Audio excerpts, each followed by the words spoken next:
Center. And a good morning to you. Welcome to this Thursday edition of the Art Lewis Show. I'm on the road today to Frankenmuth. We have come to the mill at Zenders Park. This property, it's a historic flour mill right on the Cass River, just south of Zenders Restaurant, and it has been converted into an absolutely beautiful boutique hotel. We'll be telling you about it throughout the morning, and later on after the 10 o'clock news. The president of Zenders, Nick Shelton, will be with us this morning to talk about this property and its development and more. So stick around for that. But for this hour, we're going to talk a little esports. And because my knowledge of esports is really limited, I've asked our resident expert, Jonathan Dent, to join me this morning. It's a lot of pressure, Jonathan, Art. good morning. Good morning. I know. I put it on you on purpose. Yeah. Can you bump your mic up just a little bit there? I can bump it up as much as you like. Much How's that? better, thank you. All right. So we have a special guest this morning, do we? We do. We have Aiden Frosch from Northwood University. What's your title with the esports program out there, Aiden? Yeah, my title's a little mixed. It's technically, like, on paper, the assistant coach and communications director, but if you really want to, like, look at it from, like, a overall standpoint, we're a bit more of, like, an athletics program than, like, a, single team, right? So I'm more like the assistant director of the entire esports program at Northwood. That's a good thing to point out, because when people hear esports, people who are outside of the video game space probably think they play Like me. they play a video game, when in reality there's like how many games under the esports program at Northwood? Just at Northwood we have about like 9 or 10 off the top of my head. It's a really fun game I like to play, and I'm not going to do it because I'm going to struggle on trying to remember everything we offer. Let me ask you a question about this, because I've often wondered about it. Esports, and we hear Northwood has gathered, I don't know how many titles over the years. You guys win championships after championships. Is it, when you go to an esports competition, do you win the whole competition, or are the titles awarded for specific games? That's a great question. We actually have been like explaining this a lot more to kind of like Northwood and how it works. So this perfect timing for this. Think about it kind of like a track meet, right? So you're going there for different events. So it's kind of right at some of these competitions. Sometimes it's only strictly for one game, but for stuff that we did most recently in Texas, it's kind of multiple games. So there's there's the Overwatch event, the Valorant event, Smash Bros event, Rocket League, and we kind of enter each of our teams into each of those events, and then we come out winning that specific event. Is there a cumulative winner? In other words, if you get enough points in event A and B and C, is there an overall champion? Yes and no. It's not like an official, like, oh, you won at, like, the most amount of stuff. But, I mean, for us on, marketing, we kind of get to flaunt, like, hey, we came here for this tournament where there's only 4 events. We walk out with 3. Yeah, okay, that answers it.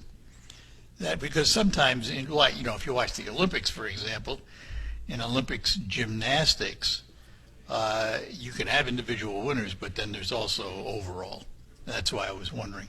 No, I think that's a great question. So I think one of the weirdest things when we're talking about esports is there's not really an overarching governing body in the same way that a lot of athletics have it. So how are these competitions structured and scheduled, and how is scoring tabulated and all of that? Oh, yeah. So, I mean, I guess starting off with, like, the governing body stuff, my wheelhouse, for those who don't know, right, we're Northwood University, we're very ingrained in collegiate, but also both in collegiate and, like, the general professional scene, there really isn't a governing body. The closest thing you have to a governing body is whoever makes the specific game that's being competed in. So for Overwatch, for example, the creators of the game Blizzard are kind of the governing body specifically for Overwatch esports, and that kind of applies to every other game that we play. But then whenever we go into collegiate, it's a very similar thing. There's no general governing body for all of collegiate esports. It's a similar thing of kind of the highest priority is the creator of the game if they have an official collegiate league, and then you kind of go down to what we like to call private leagues, or private or paid leagues, where you pay an entry fee to compete in it, and you get to do a whole regular season throughout the semester, And then during these events, they kind of get to have the say on how like the tournament rules work. Most of the time, it's normally either like a Swiss stage kind of group stage where you kind of play a couple teams, and then you kind of go into a final bracket to win it all. Hey, let me ask, in terms of organization and who controls the sport, in almost all college sports, the NCAA's got its fingers in everything. Unfortunate, but true. And now we have the NIL. Is there any oversight from the NCAA on esports? And is there the equivalent of an NIL for some of these players that may go on to have pro careers? There's not really quite an NCAA just yet. There's a lot of kind of going back to what I was talking about, like private leagues, right? These are things that people can opt into. There's a couple of those that are trying to become like the true, like quote unquote governing body of collegiate esports. But it's because there's a handful of those groups. They're all kind of competing against each other that it really can't like fully develop, since, you know, a couple schools from here, a couple schools from there, and a couple schools from somewhere else are all trying to, I guess, take control and, you know, be head of the industry. And when those schools are all when we're talking about NIL deals, a lot of these athletes, they have sponsorship deals with various companies and things, especially because a lot of them are streaming as well, especially when we go up to the professional level. Yeah. Okay. I mean, with that, like, there's still really no NIL. Like, some schools kind of operate it a little bit differently. Northwood, and just kind of how we are and the kind of culture that we ingrained, we kind of let our students kind of take and earn whatever they want. We don't own you, or we don't own your rights or anything in any sense. So any money that you make from streaming, you get to earn. A lot of our players now, just due to the format of competition for collegiate esports now, a lot of our players in some of our games are like active professional players. Our Overwatch team, 5 out of our 5 players have all competed in the Esports World Cup, and then 4 of the 5 are all currently active standing pros. Our Marvel Rivals team too, we have 2 great professional tank players that play for us, so they're both going to school and kind of working on a contract at the same time. Yeah. So let me ask, people that play football, basketball, all of that, may have their eye on professional careers. You just mentioned pros. What types of careers come out of esports? Okay, I mean, that's also an excellent question. I mean, this is actually something that we also talk a lot about at Northwood. So obviously we have like the competitor, right? You're competing, you're making money, but also you got to think about it from kind of like a, NFL, NBA standpoint. You have team managers, you have coaches, but also you have kind of just working on from like a specific team. You have the, the marketing team, the GMs, all the people that kind of make the decisions and kind of make a team look good. And then kind of even outwards from that, right, you have the people who are actually running the show, right? You have the commentators, you have the broadcast producers, you have the, the hosts on stage, even down to like, there's people that specialize in like esports lighting and just kind of being, general event staff. So there's a whole lot of opportunities you could get in esports. It's not just being a player. Is there a natural progression from playing the game to becoming a developer, or is that an entirely different course of study? Do you have to go through programming for that? It kind of depends. So from like generally with like, any thing within like gaming, they obviously want people that are passionate about video games, right? And kind of being a developer, it's not always the, coding the game and making it, right? If I myself do a lot of the graphic design for Northwood, and I wanted to take an alternate route way back when, right? I could have honed my graphic design skills and my art skills and then kind of get involved with a video game in terms of like the, artist capacity. Some of these other people, just we'll use esports as the big example. There's people that get involved for working for the developer, but to strictly handle their esports operations. So these are people that have worked in esports their years as either as a player or team manager, or just kind of in some sort of operational capacity that then, kind of rise the ranks and kind of get the opportunity to become the person who is in charge of their favorite game's esports scene. All right, one more question, and I will take a break, and then I'm going to let Jonathan talk the technical side with you. But in terms of jobs, is it a growing field? I mean, are there a lot of opportunities out there for esports? Oh, I mean, 100%. I think the industry is growing, and it's going to keep on growing. And just kind of like what we were talking about before, because there's so many different avenues, especially if you compare it to like the traditional sports field, that somebody could get involved with esports. There are plenty of opportunities for anybody to get involved. And with Northwood, right, we preach that a lot. We have scholarships for students just to come in and even help with our marketing, help with our broadcasting staff, even help with team management, right? There's a lot of different opportunities outside of being a player. Yeah. All right, hang on, Aiden and Jonathan. We'll be back. We're going to take a break. Let me tell you about where I'm sitting right now. I am in one of the suites here at the Mill, right next to Zender's restaurant at Zender's Park. And this used to be an old flour mill from the mid-1800s. It's right here on the Cass River. And what they did was they took this mill and turned it into modern luxury and thoughtful design as Frankenmuth's only boutique hotel. It's spacious style. It's all suites. There's 4 of them.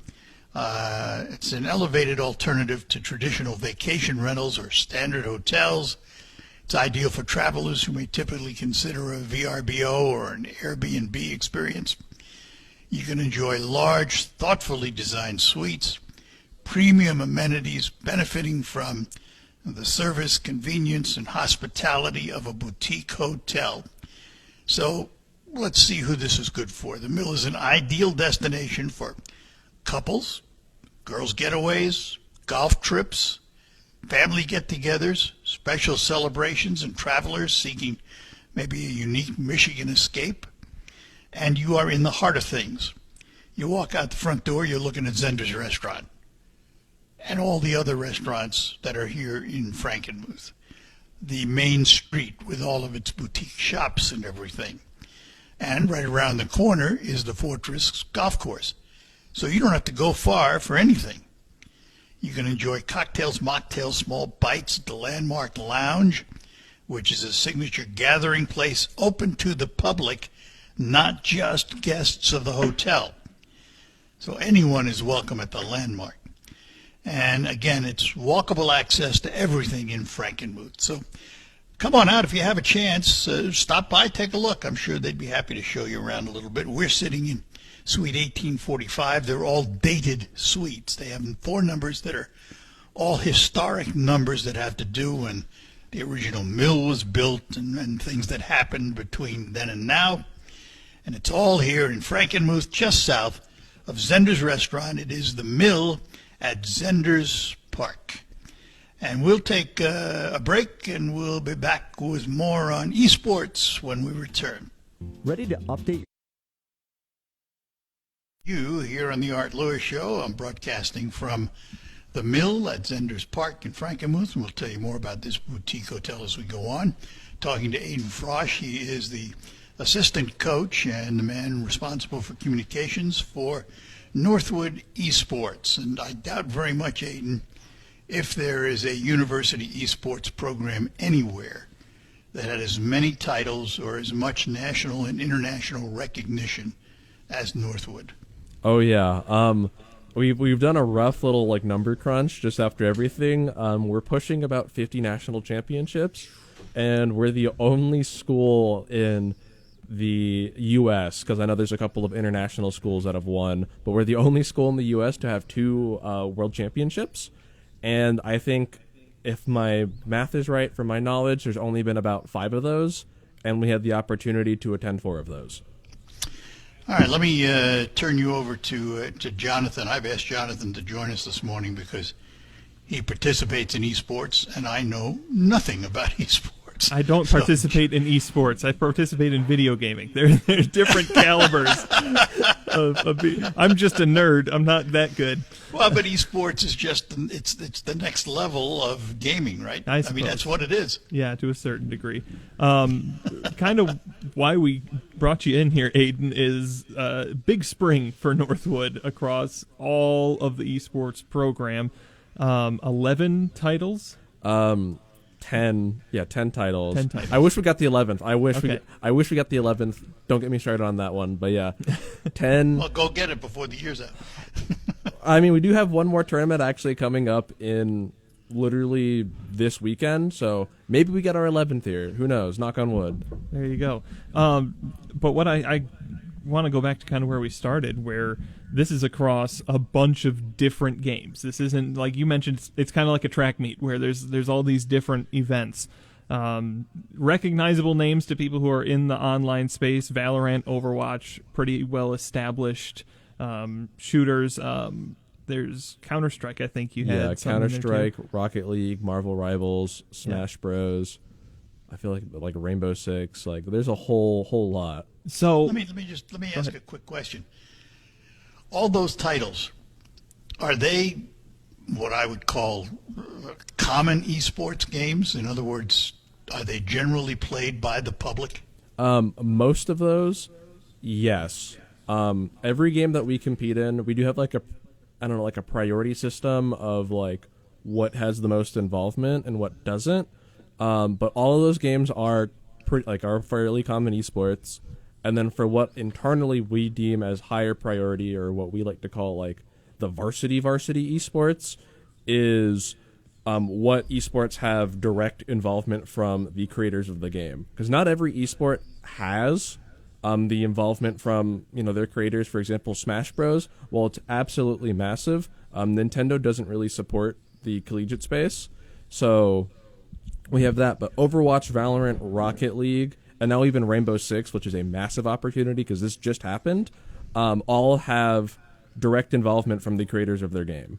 That's interesting that a company like Nintendo wouldn't support esports when, in fact, the more popular esports becomes, the more notoriety it gets, the better it is for Nintendo. Oh, yeah.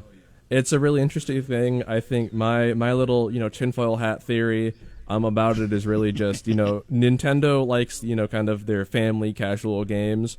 And I personally think that they just don't like the idea of people competing in their games for money, since their focus is kind of, let's create games that people will have fun with versus, the money aspect of it. And once that money aspect comes into it, you talk about Valorant, which is a Riot game, Overwatch, which is Blizzard. Who develops Rocket League? Epic Games. Epic Games? Okay. Those developers have to invest a whole lot of time and effort into balancing those games and making sure that the playing field is at least a little bit fair for those competitive esports, whereas a Nintendo just wants to make fun games, doesn't concern themselves quite as much with that. Oh yeah, Smash I don't think hasn't had like a real update in I think like a year or something now. So I mean, Smash Bros, since we're on the topic of that is a game that will be as it is until a new game comes out, if and when it does. And I think something that's important when we talk about a sport, basketball, hockey, soccer, football, the rules might get tweaked and updated, and like when baseball introduced the pitch clock, it was a huge shakeup, and we were talking about this a little bit off the air. There are at least, for most of these games, at least 4 big changes every single year that come out as the game gets updated, and that has the possibility of shaking up the competitive scene in a big way. Oh yeah, game development. Since we were before on the topic of like jobs, game balancing is another like avenue, right? You don't do any programming, you don't do anything like super technical. You just kind of look at statistics of who's performing well, what is doing well, look into the esports scene and seeing like what is really kind of making the game difficult or making the game unfair, and you have the tough decisions of how do we make the game more fair, or how do we make something that is underperforming feel better to play? And you're purely just working with numbers and even sometimes just ideas. Let me ask about this because if changes are made to the game, to either make it more fair, to make it less fair, to make it more difficult, are you notified that there are changes in the game and here's what to expect? Yes. Or do you have to discover that while you're playing it? So if you follow a game, most of the creators will always kind of do a little announcement. They'll go, "Hey, we're gonna have an update. We'll just say this Friday, right? Tomorrow." Probably about like a couple weeks ahead, they'll kind of notify everyone saying, "Hey, on June 19th, there's going to be this big update. Here's the change log. Here's what's happening." So then people can expect to know that, hey, today on Friday the game's gonna change. But if you don't play a game a lot and you don't really follow that kind of news part of it, you could just come in tomorrow and the game's going to be completely different. All right, hang on. I got to take a break. We'll come back. We're talking to Aidan Frosch. He is the assistant coach and the man responsible for communications for Northwoods Esports. Jonathan Dent with us this morning because he understands these things far more than I do. And we will be back. Let me take a moment to talk about something I do understand, and that's potholes here in Michigan. As a matter of fact, this morning, I don't remember which road it was, but I was on a road and there were probably 10 potholes within a quarter mile of each other. You hit enough of those, and it's going to affect your alignment. And our friends at Quick Lane Freeland are offering you a complimentary alignment check. Just stop in, ask them to check your alignment, and they'll do it for you absolutely free, and they'll tell you what they find. And if you wonder how important alignment is, I've asked John from Quick Lane Freeland to explain it. If your vehicle's wheels are aligned correctly, it will not pull to the left or to the right when driving. It also prevents improper tread wear, so your tires last longer. A wheel alignment should be checked often because normal steering wear and tear can cause your alignment to go out in addition to potholes and railroad crossings. A correct alignment also reduces rolling resistance on your tires for better fuel mileage. Which, of course, keeps you safe and keeps you economically sound. And by the way, if you have a bad alignment and it's affected your tires, Quick Lane Freeland sells all their new tires at just $5 over cost. It's all part of the McDonald Ford complex in Freeland. McDonald Ford and Quick Lane Freeland, two names standing ready to help you with all your automotive needs in 2026. Gotta go. And we're back with you, Art Lewis, along with our special guest, Aidan Frosch, who is the assistant coach and communications man for Northwood Esports. Jonathan Dent sitting in, who's my man on esports. So, Jonathan, your turn.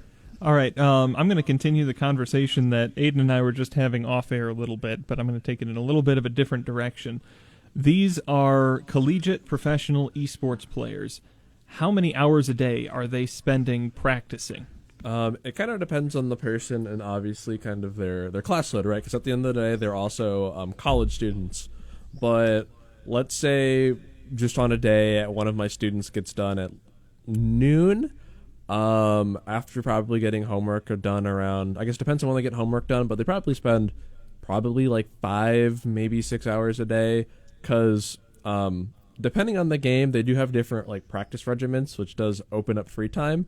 The esport that I am most familiar with, Overwatch, and now Marvel Rivals, kind of operate on the very similar practice schedule, where in esports you have what we call scrims or scrimmages, right? Kind of you set up like official practice games, and those on average are about, against one team you spend 2 hours doing practice, and the professional average is you do 2 hour practice blocks a day. So that's a guaranteed 4 hours Every day. almost every day. Wow. Just doing that, and that doesn't include any other time they spend playing the video game for themselves. Outside of that time, do these players play with their teammates? Some do, some don't. With kind of the rank system of the game, it kind of depends. But I mean, yeah, they'll play ranked with their friends. They'll play ranked with their teammates, just kind of whoever they want to play with that day. Let me ask this question. What kind of equipment do you need to be a competitive player? I mean, my laptop that I'm sitting here with probably would not suffice, would it? It does kind of depend. Some games do have certain like performance requirements of just like they need stronger machines to run properly. So it honestly depends on the game, but generally for especially any game that needs a computer to play, a better, more modern, up to date, with the newest stuff that comes out within the year is always better, right? You want the most amount of performance possible to have the smoothest experience possible to ensure that there is no, disruption or even just opportunity for your game to crash and, oh, you can't play the game. When you say that, I hear dollars. Oh, yeah, very expensive. Very, very expensive. Yeah, that's what I thought. All right, let me take a quick break and come back one more time. Talking to Aiden Frosch is the assistant coach and the communications guy for Northwood Esports, probably the best esports program in the world. And we will have more in just a moment. We are broadcasting from the Mill at Zenders Park, a beautiful boutique hotel that has just recently opened. There are 4 suites in the Mill, and they're all dated as their room numbers. For example, I'm in suite 1845, and the reason this suite is dated that way, it represents the founding of Frankenmuth in 1845. This sleeps 4 or 5, has a king-size bedroom and queen-size pull-out sofas, 1.5 bath, and of course, it's right downtown in the heart of everything. It's just south of the Zenders restaurant. And this room, by the way, this particular room is ADA available. Moving up, we go to the 1848 suite, and that was when the first Hubinger Mill opened up. This sleeps 4 to 5, is 1,327 square feet. A king bedroom, queen pull-out sofas, 1.5 baths, big Riverview balcony.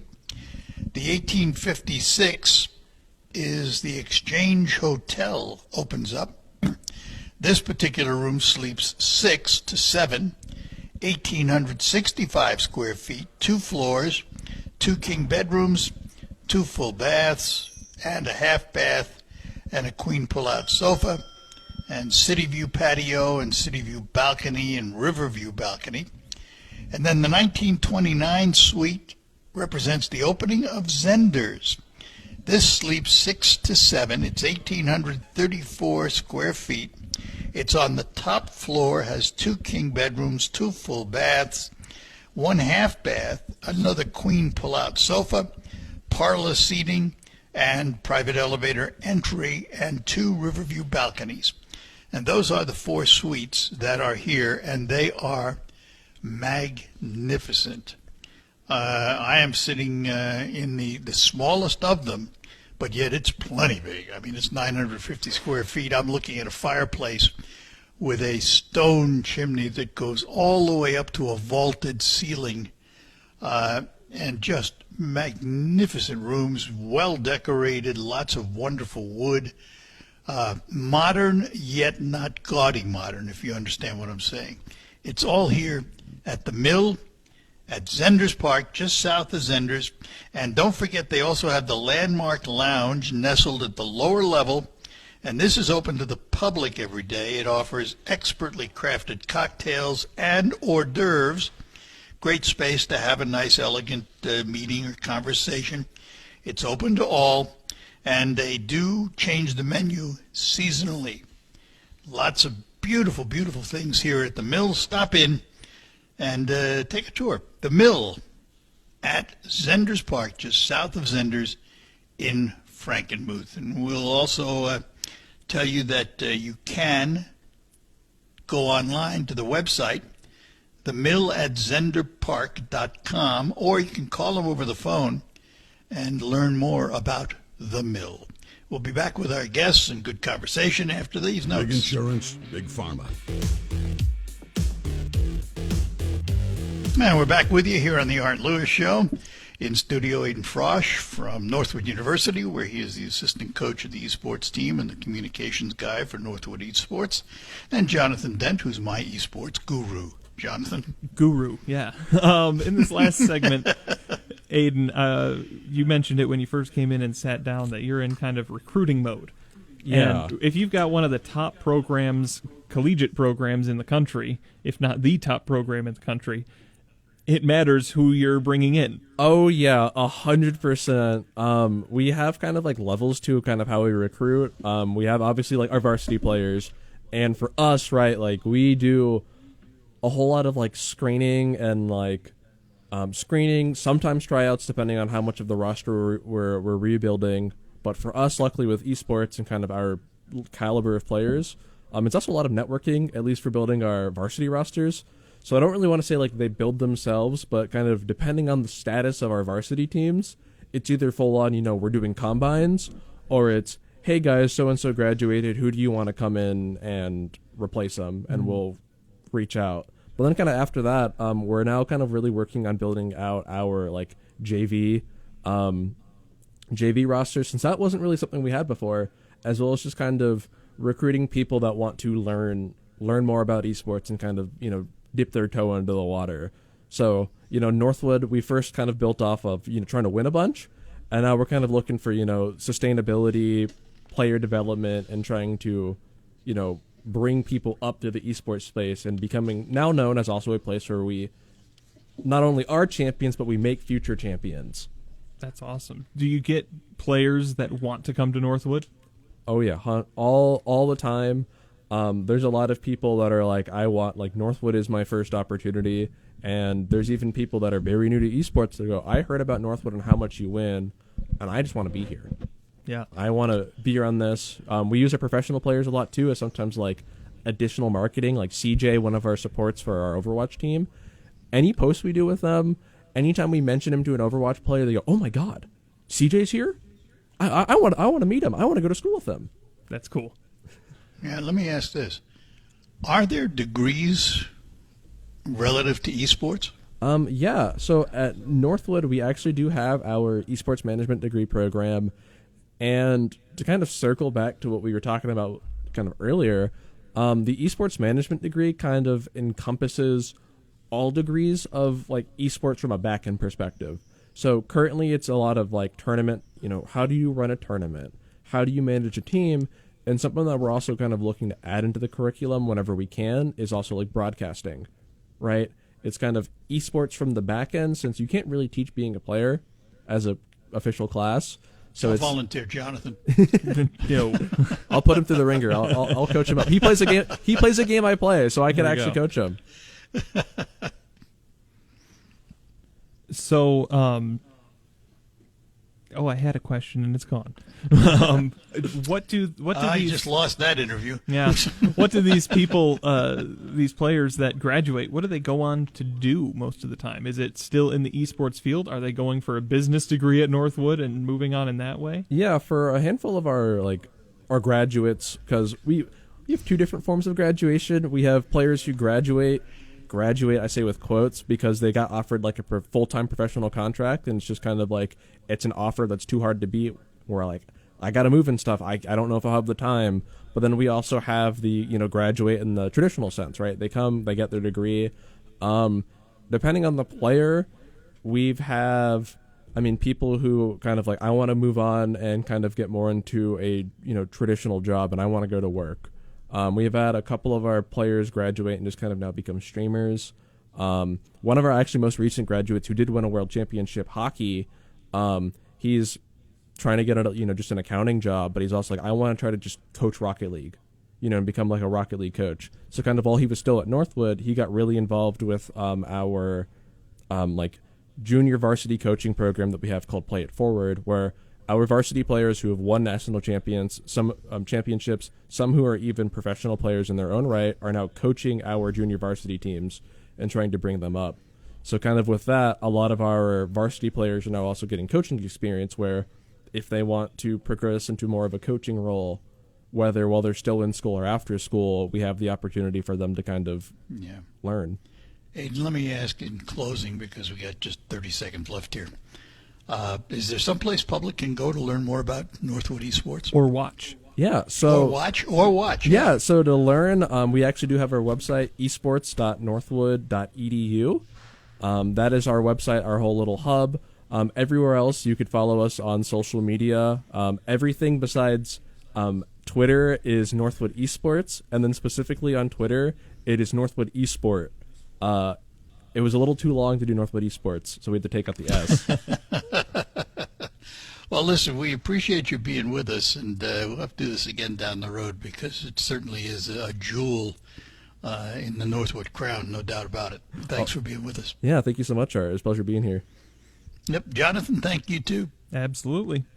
Appreciate it. We'll take a break, come back, close out, tell you what's ahead in the next hour, right after these notes. You know you want it. Aiden Frosch from Northwood for stopping by this morning. Coming up, we're going to talk to Nick Shelton, president of Zenders of Frankenmuth, about this beautiful mill property. All of that after the news. I'm Art Lewis. We'll be back. Broadcasting from the